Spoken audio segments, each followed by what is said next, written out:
오늘 말씀의 제목은 승리의 하나님, 승리의 하나님이라는 제목으로 말씀을 전하기를 원합니다.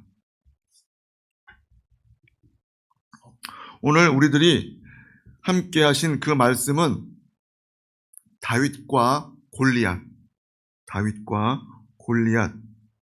그 사건을 말씀해 주고 있습니다. 다윗과 골리앗을 모르시는 분은 단 한 분도 없으리라 믿습니다. 이 골리앗과 다윗의 싸움은 믿지 않는 사람들도 다 한 번쯤은 들어보았고, 그리고 대충 어떤 내용이고 어떤 교훈을 주고 있다는 것을 다 알고 있습니다. 하지만 그럼에도 불구하고 오늘 우리들이 이 다윗이 어떻게 해서 골리앗과 싸워 승리하게 되었는지, 그리고 그 승리의 비결이 무엇인지 알기를 원합니다.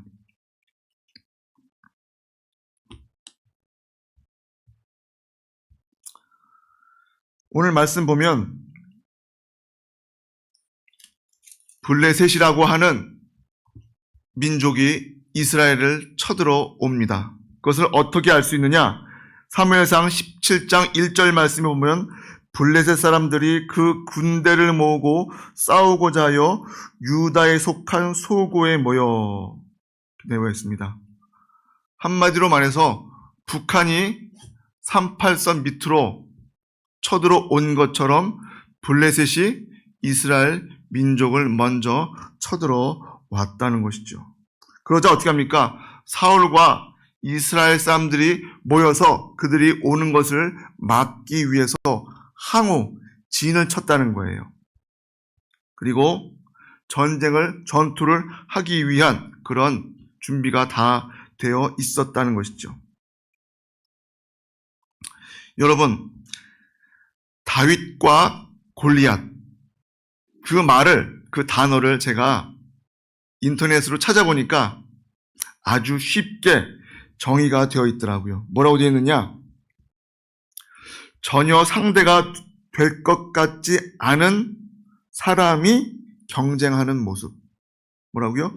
전혀 상대가 되지 않는, 경쟁해봤자 경쟁 상대가 될 수 없는 그러한 사람이나 혹은 모임이나 단체가 경쟁하는 모습이라고 하고 있습니다.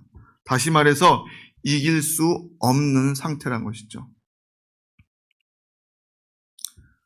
그런데 어떻게 됩니까? 결론적으로 다윗이 그 골리앗을 싸워 이기는 것을, 승리하는 것을 볼 수 있습니다.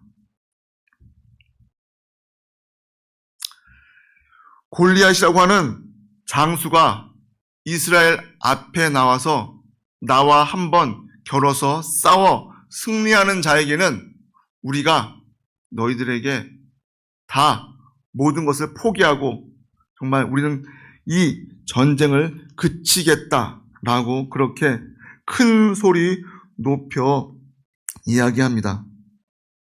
그 사람의 이름이 뭐라고요? 골리앗. 그 키가 얼마나 되는지 아십니까? 지금의 약 3m라고 합니다. 3m. 서장훈이라든가 혹은 최홍만, 그런 굉장히 키가 큰 운동선수들, 그런 사람들만 봐도 어때요? 우리가 이렇게 보는데 그 서장훈도 골리앗을 보기 위해서는 고개를 이렇게 들어야 하는 3m. 아마 지금 우리가 살고 있는 이 시대에 3m의 키를 갖고 있는 사람은 단 한 사람도 없습니다. 그런데 이렇게 큰 키가 3m에 달하는 큰 장수가 나와 한번 1대1로 겨뤄서 싸워보자고 하니까 나옵니까? 안 나옵니까?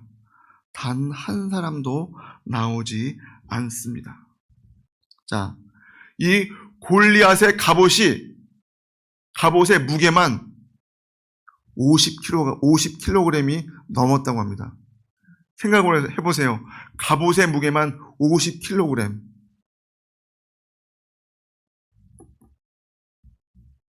우리는 20kg 쌀 한 갑만 딱 들어도 힘이 들잖아요. 그죠? 그런데 양쪽으로 20kg를 딱 어깨에 메고 있다면 어떻게 될까요? 일반 사람이. 웬만한 여자분들은 들기도 힘들 뿐더러 남자도 들었다 할지라도 몇 미터 가지 못하겠죠. 그런데 이 골리앗은 키가 3m에 달하고 그리고 갑옷의 무게만 50kg이 넘는 정말 항우 장사라고 해도 항우 장사가 나와서 싸워도 질 것 같은 그러한 풍채를 갖고 있는 장수였다는 것이죠. 그런데 그를 싸워 승리한 자가 누구입니까? 바로 소년 다윗이었죠. 이것은 다윗과 골리앗의 싸움이 아니라 바로 하나님을 알지 못하는 불신자 골리앗과 하나님과의 싸움이었다는 것이죠. 인간의 눈으로 볼 때는 결코 이길래야 이길 수가 없는 그러한 싸움이었습니다. 하지만 어떻습니까? 하나님과 인간이 대적하여 싸울 때 어떻게 되겠습니까? 그것은 당연한 결과이겠죠. 오늘 우리들이 함께 하진 못했지만 이 골리앗이 이스라엘을 향해서 모욕을 하는데 얼마나 모욕을 했는지 보면은 16절에 보면 그 블레셋 사람이 40일을 조속으로 나와서 몸을 나타내었더라. 뭐예요? 하루 이틀 나와서 하나님을 욕하고 이스라엘 민족을 욕하고 사울 왕을 욕하고 그렇게 한 것이 아니라 하루 이틀 욕한 것이 아니라 뭐라고요? 장장 40일 동안 밤낮으로 나랑 한번 싸워서 겨뤄보자. 네가 이기나 내가 이기나 하면서 하나님을 모욕했다는 것이죠.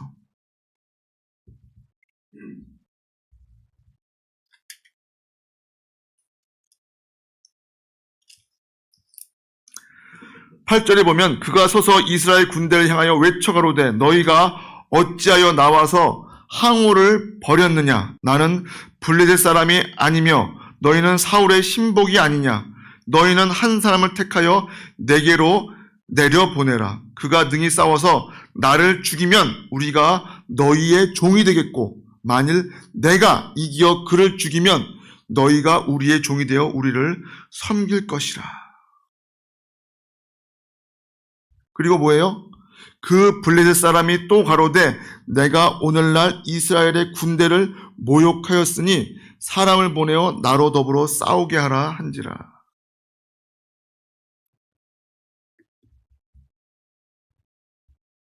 어떻게 했다고요?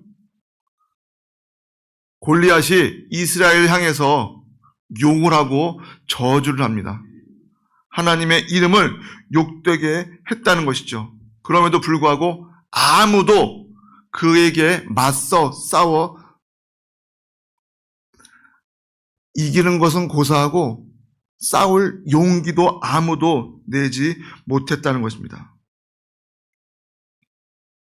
그 말에, 그 골리앗의 말에 이스라엘 사람들은 어떻게 대하고 있는지 11절 말씀 크게 한번 읽어보겠습니다. 사울과 온 이스라엘이 블레셋 사람의 이 말을 듣고 놀라 크게 두려워하니라. 뭐예요? 크게 놀라 두려워했대요.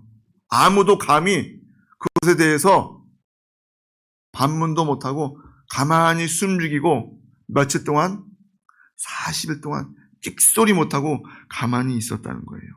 그러한 가운데 누가 나옵니까? 베들레헴 에브라 사람 이세라고 하는 한 사람이 자기의 아들 3명을 그 전쟁터에 내보내지요.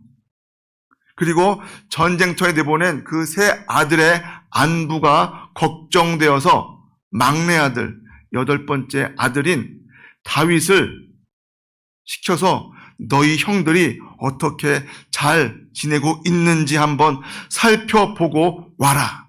그렇게 심부름을 시킵니다. 그리고 그 심부름을 다윗은 그대로 순종했던 것을 볼 수 있죠.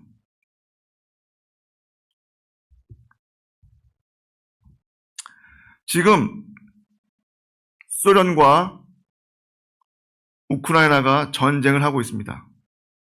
처음에 볼 때는, 우리가 인간의 눈으로 볼 때는 저거 며칠 못 가서 전쟁 끝나겠지? 라고 다들, 그죠? 상식적으로 우리들이 그냥 쉽게 생각할 수 있었는데 지금 어떻습니까?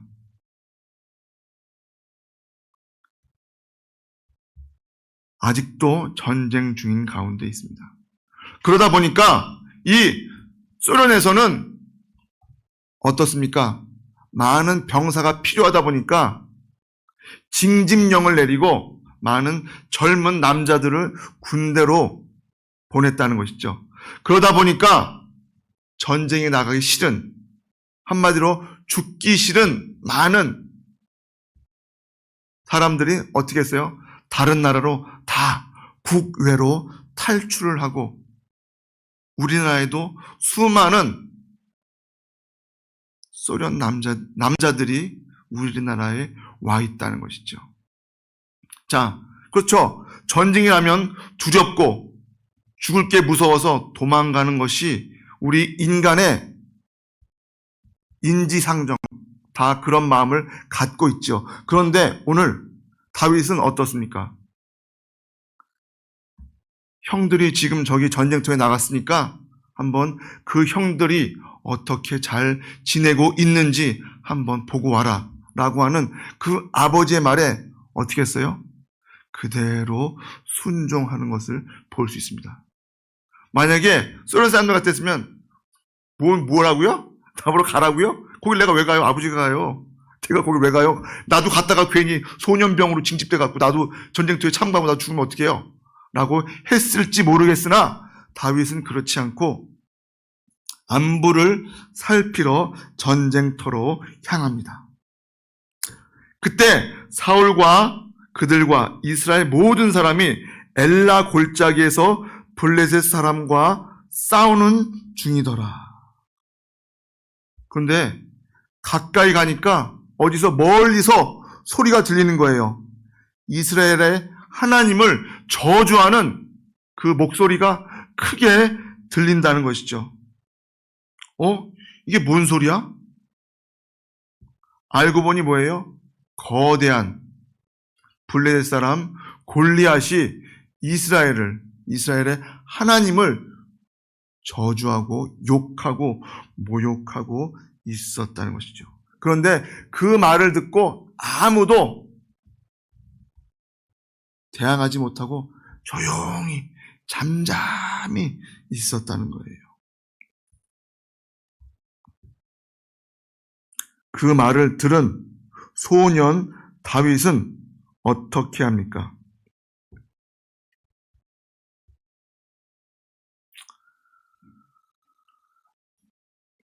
내가 저와 맞서 싸우겠다고 그렇게 결심을 하게 되지요.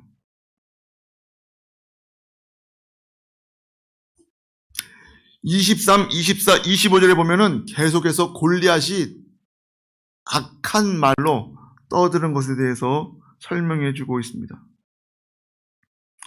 골리앗이라고 하는 자가 나와서 전과 같은 말을 하매 다윗이 들으니라. 이스라엘 모든 사람이 그 사람을 보고 심히 두려워하여 그 앞에서 도망하며 무서워 벌벌벌 떨었대요. 그러다 보니까 어떻게 합니까? 사울 왕이 저와 싸워 승리하면 어떻게 해요? 그를 죽이는 사람은 왕이 많은 재물로 부하게 하고 그 딸을 그에게 주고 그 아비의 집을 이스라엘 중에서 자유하게 하시리라. 뭐예요? 한마디로 우리들이 동화에서 보았던 보통 무슨 내용이 나오죠? 어느 공주가 잡혀 있으니까 그 잡혀 있는 공주를 찾기 위해서 왕자가 나와서 싸우고 그리고 그 공주와 결혼하고 행복하게 산다는 그런 내용처럼 정말 뭐라고요? 왕이 갖고 있는 많은 재산을 주고 심지어 뭐예요? 자기의 딸인 공주를 아내로 삼게 해준다는 거예요. 뭐예요? 왕의 사유가 되는 거잖아요. 그런데도 단 한 사람도 나오질 못합니다. 왜? 무서워서. 괜히 나갔다가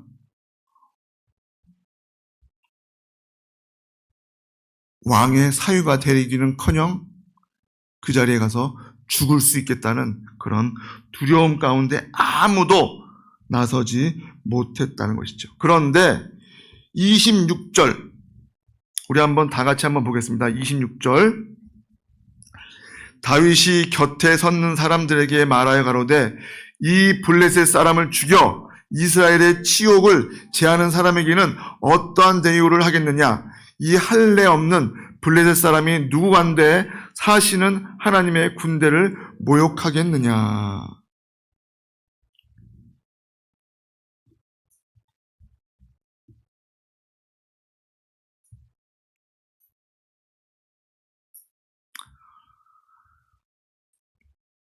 다윗에게 지금 이 전쟁의 모습은 상관이 없어요. 상황과 그 형편은 그에게 보이지 않습니다. 오직 나의 하나님을 여호와를 욕되게 하는 저 악한 불신자의 그 모습만 바라보고 있게 된다는 것이죠.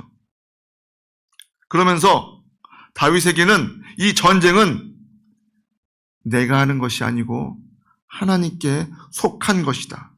그리고 인간의 생사 화복과 국가의 흥망성쇠도 다 하나님 손에 있다는 그러한 마음이 있었기 때문에, 그러한 분명한 믿음이 있었기 때문에 이러한 자신 있는 고백을 하게 됐다는 것이죠. 뭡니까? 그는 원래 군인도 아니죠. 한마디로 형들에게 먹을 것을 전달하라고 한 아버지의 심부름을 하고 있는 한 소년이었다는 것입니다. 그런 그가 하나님을 모욕하는 골리앗의 소리를 듣고 거룩한 분노를 느꼈다는 것입니다. 원래 우리들은, 믿는 자들은 분을 내어서는 안 되죠. 하지만 오늘 여기서는 뭐예요? 하나님을 욕되게 하는 그것에 대한 의로운 분노를 느꼈다는 것입니다. 그리고 그가 정말 싸우러 나가겠다고 합니다. 그러자 아무도 나가고자 하는 용사가 없는 가운데 사울 왕에게 그 소식이 들리니까 어때요? 옳았구나. 그래도 한 명이라도 있구나 하면서 그 병사가 누구인지를 부르지요. 근데 누구예요? 군인이 아니라 웬 자그마하고 이쁘장하게 생긴 소년이 그 앞에 나타났다는 거예요.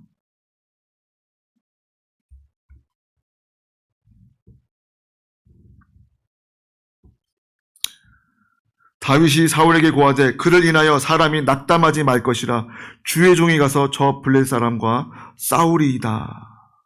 그러니까 사울이 그 말에 대한 대답이 뭡니까? 사울이 다윗에게 이르되 내가 가서 저 블레셋 사람과 싸우기에 능치 못하리니 너는 소년이요 그는 어려서부터 용사임이라. 너는 한마디로 상대가 될 수 없는 그러한 거야. 그러니까 그러지 마. 그러니까 이 다윗이 뭐라고 말합니까?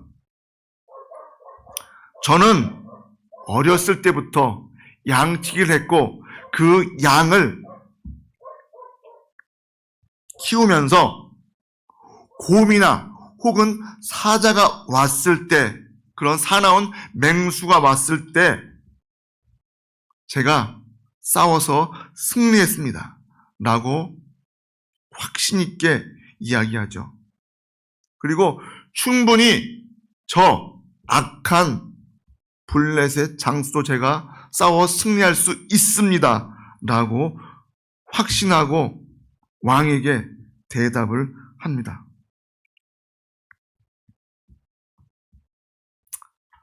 그리고 어떻게 합니까? 물맷돌로 그 거인 골리앗을 잡죠. 하나님께서는 이 물맷돌이라는 아주 작은 것으로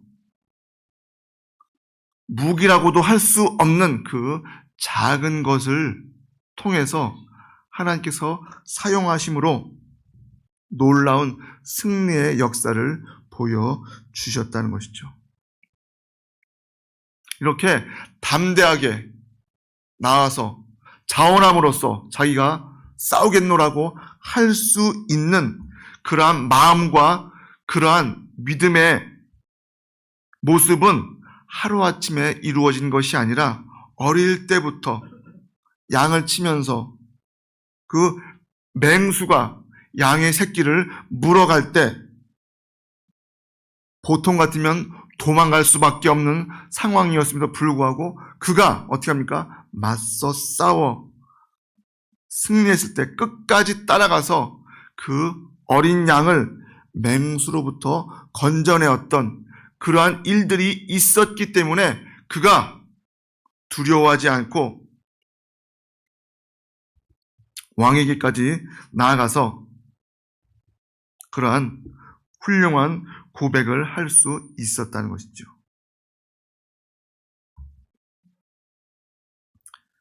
그리고 그에게는 왕이 준 갑옷이 있었지만 그 갑옷도 어때요? 너무나 크니까 제대로 입을 수가 없었다는 거예요. 생각해보세요. 스몰 사이즈가 2X 라지, 3X 라지 갑옷을 입으면 그게 입혀집니까? 오히려 거추장스럽고 무겁고 자유롭게 활동할 수가 없죠. 그러니까 그 갑옷마저도 다 뭐예요? 인간적인 그런 의지할 것을 다 내려놓고 오직 하나님만 바라보고 전쟁에 임했다는 것입니다.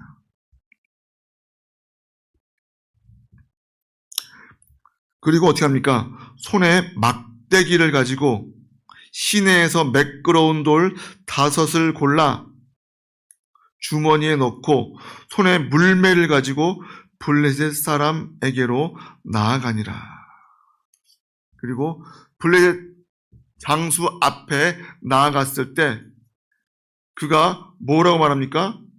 네가 나를 개로 여기고 막대기를 가지고 내게 나왔느냐 하고 그 신들의 이름으로 다윗을 저주하고 뭐예요? 정말 보잘것없는 그런 모습으로 막대기 같은 거 하나 같은 거 들고 와서 싸우겠다고 하니까 무슨 네가 나를 개로 여기니 하면서 아주 조소를 하고 뭐라고 합니까?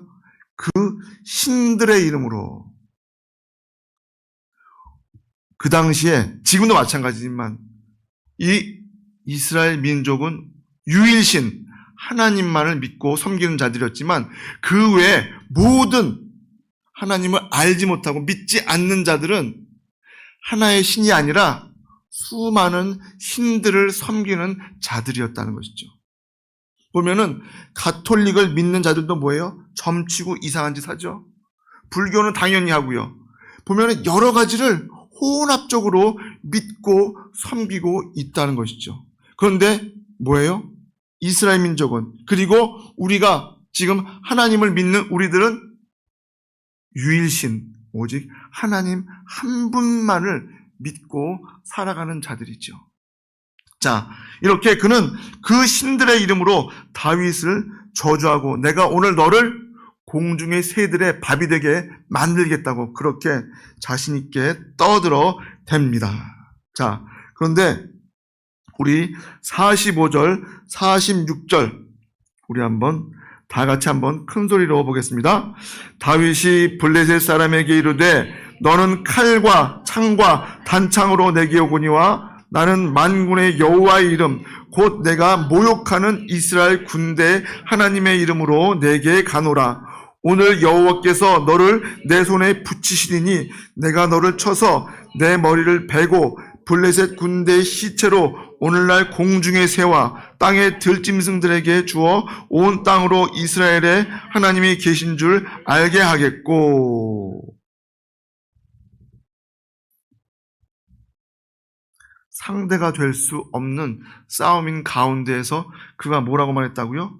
너는 칼과 창과 단창을 가지고 내게 오지만 나는 만군의 여호와의 이름 곧 네가 지금 모욕하고 있는 이스라엘의 하나님의 이름을 갖고 내가 너한테 나아간다.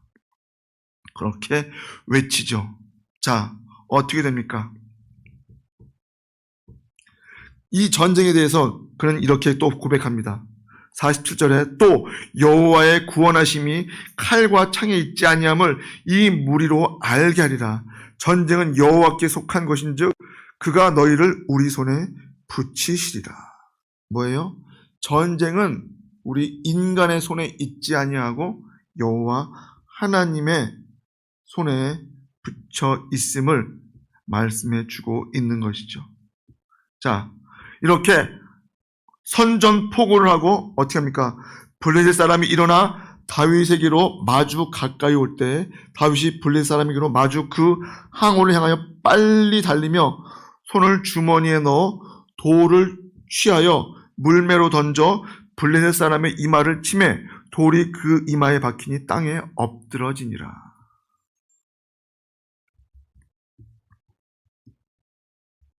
누가 달려나가고 있습니까? 다윗이 달려나가고 있어요. 그 거대한 골리앗이 나온 것이 아니라 오히려 다윗이 날쌔게 골리앗을 향해 달려 나옵니다. 그리고 어떻게 하죠? 물맷돌을, 여러분 혹시 물맷돌 보셨나요? 보신 분들도 계실 것 같은데 보면은 새총같이 생긴 것이 아니라 새총 비슷하게 생겼죠. 그죠? 그지만 새총의 그 고무줄이나 그런 것을 탄력을 이용하는 것이 아니라 가죽에다가 돌을 집어넣고 그냥 목표물 향해서 던지는데 그것이 정확히 어디에 꽂힙니까? 그 이마에 그대로 어떻게 했다고요? 그 돌이 박혔대요. 생각해보세요. 총알이 우리 머리 여기 딱 이마에 박히면 어떻게 되겠습니까? 죽죠. 마찬가지로 그 물맷돌이 작은 물맷돌 하나가 다른 것도 아니고 이마에 그대로 박히니 땅에 엎드러지니라. 어떻게 엎드러졌을까요? 뒤로 자빠졌을까요? 아니에요. 앞으로 보면 영화 보면 나오잖아요. 보면은 싸울 때 먼저 무릎 꿇고 그죠? 쓰러지듯이 엎드러졌다는 거예요. 다윗의 물맷돌, 조약돌 하나가 무슨 큰 무기가 될 것이며 무슨 위협이 되겠습니까? 하지만 별 볼 일 없는 것 같지만 그 작은 것일지라도 하나님께서 붙들어 사용하시면 충분히 승리할 수 있다는 그 믿음이 다윗에게 있었고 또 믿는 우리들에게도 그러한 다윗과 같은 믿음이 있어야 할 것입니다. 결국 어떻게 합니까? 물맷돌을 도구로 사용하셔서 하나님의 권능이 나타났고 그 하나님의 권능 드러나기를 기뻐하시는 분이 누구십니까? 하나님이시죠. 그 하나님께서 다윗을 주장하시고 사용하시고 또 그 가운데서도 가장 보잘것없는 조약돌 하나로 그 거대한 다윗을 쓰러뜨리시죠. 실수가 없는 하나님께서는 우리들을 다듬어 물맷돌처럼 사용하여 주실 줄 믿습니다. 또한 우리들이 다윗과 같은 그러한 마음으로, 그러한 믿음으로 살아야 할 것입니다. 그러한 믿음에는 바로 하나님을 뜨겁게 사랑하는 다윗의 마음이 있었다는 것을 우리들이 알아야 합니다. 다윗이 곁에 있는 사람들에게 말하되 이르되 이 블레셋 사람을 죽여 이스라엘의 치욕을 제거하는 사람에게는 어떠한 대우를 하겠느냐? 이 할례 받지 않은 블레셋 사람이 누구이기에 살아계신 하나님의 군대를 모욕하느냐? 그런데 다윗은 그렇게 고백하지만 이스라엘의 모든 사람들이 어떻게 했다고요? 그 사람을 보고 심히 두려워하여 그 앞에서 도망하였다고 오늘 말씀해 주고 있습니다. 여러분 생각해 보세요. 누군가 내가 사랑하는 대상을 향해서 40일 동안 아침 저녁으로 나와서 욕하고 쌍욕을 하고 저주하는데 그것을 가만히 귀로 듣고 그냥 그래 너는 떠들어라. 너랑 싸워서 내가 이길 것 같진 않으니까 그냥 계속 떠들어 그래. 나는 모르겠다 라고 할 사람은 아무도 없을 것입니다. 침묵하거나 도망을 간다면 그 대상을 사랑하는 것이 아니겠죠. 교회를 공격하고 그리고 우리에게 위협으로 다가오는 것들이 있다면 우리들은 가만히 있어서는 결코 안 됩니다. 내 집에 지금 강도가 들어오는데 강도가 들어오는 것도 이것도 다 하나님께서 주장하신 것이니까 그냥 강도를 당하고 그대로 어서 오시옵소서 마음대로 가져가시고 당신 뜻대로 하시옵소서 하는 사람이 어느 누가 있겠습니까? 당연히 맞서 싸우고 달려들고 하지. 마찬가지로 교회를 향해서 우리의 믿음을 향해서 공격하고 저주하고 위협하는 자들에게 있어서는 그러한 상황이 있어서도 안 되겠지만 그러한 상황이 온다면 결코 그냥 운명론자처럼 이게 하나님의 뜻이니까 나는 그냥 십자가에 못 박혀 죽어야겠구나. 나는 모르겠다.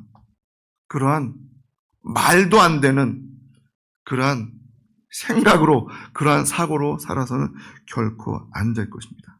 하나님을 모욕하거나 하나님의 백성들의 공동체인 교회를 모욕해 하는 그들에 향해서 숨거나 도망가서는 안 된다는 것입니다.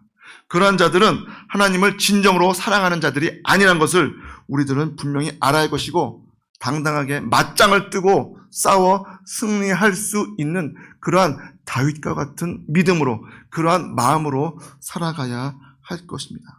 그러한 굳건한 믿음, 승리할 것을 알고 나아가는 다윗의 확신, 그러한 믿음으로 살아가는 저와 여러분 되시길 주님의 이름으로 축복합니다. 다 같이 말씀을 생각하시면서 자리에 일어나서 함께 기도하시겠습니다.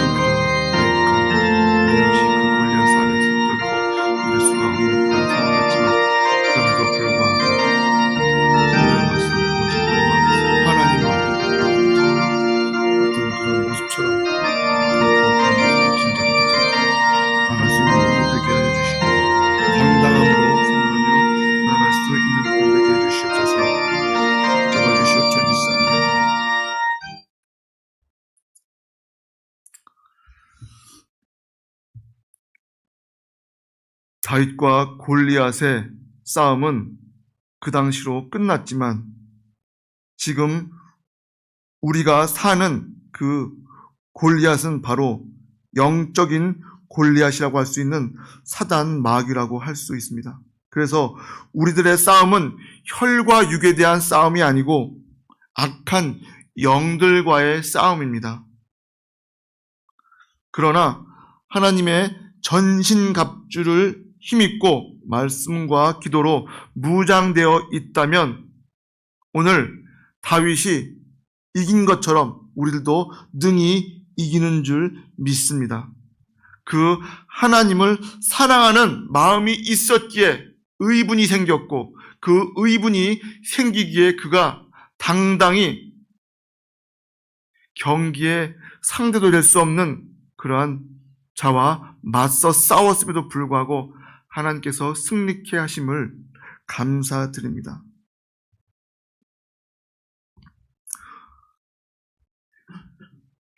이제는 우리 주 예수 그리스도의 크신 은혜와 하나님의 무한하신 사랑하심과 성령님의 감동 감화 인도 교통 충만하심이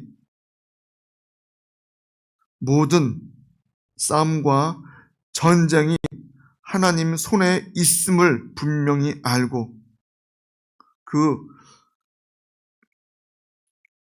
오늘 말씀의 주인공이었던 다윗과 같이 하나님을 사랑하는 마음으로 그러한 믿음으로 승리할 수 있다는 확신을 갖고 나아가서 우리들이 영적인 싸움에서나 육적인 싸움에서나 늘 승리하며 살아가기 원하는 귀한 하나님의 백성들 머리 위와 그 가정 위와 늘 사랑교회 위에 이 나라 이민족 위에 이제부터 영원토록 함께 있을지어다.